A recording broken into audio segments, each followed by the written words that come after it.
So how did you get into mental health?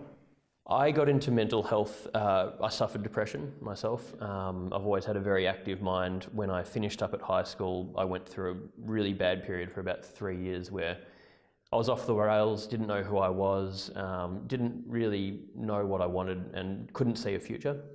And it just went on and on and on. And it was linked to a whole range of different things that I dealt with growing up, insecurity issues, being, like I said, overthinking and being very obsessive, I guess, about how I saw life.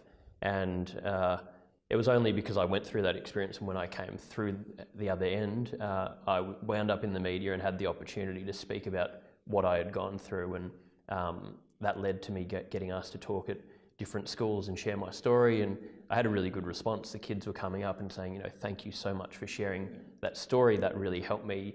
That led to me going and getting help and speaking to someone, and I found that incredibly important to learn, I guess, how big of an issue it was, and it just organically built. And I kept running these seminars. I got trained as a facilitator in sort of behaviour change, and it's been an area throughout doing other things that I've just stuck at.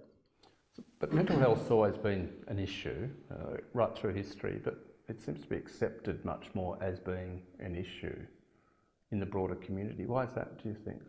It's accepted more. Well, there's more of a conversation about it now. I mean, there still is a stigma, but I guess in the last 10 years, the progress that has been made is enormous. People are more open to talk about it. I think with men especially, it's really tough. Men have traditionally been made to feel that we shouldn't show emotion. Suck it up and get on with it, yeah. And that's slowly changing. It's still an issue, especially in more rural sort of areas. There is still that stigma, but again, if you look at the progress, it's enormous.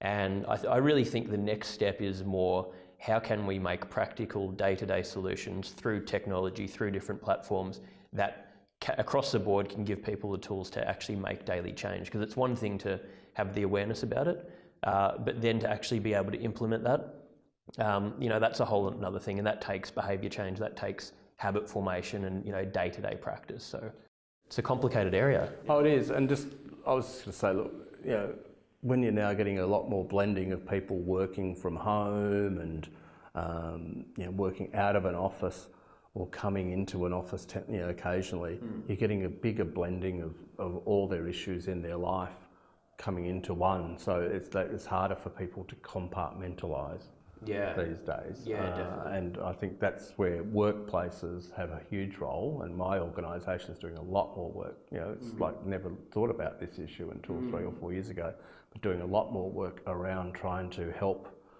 businesses identify symptoms.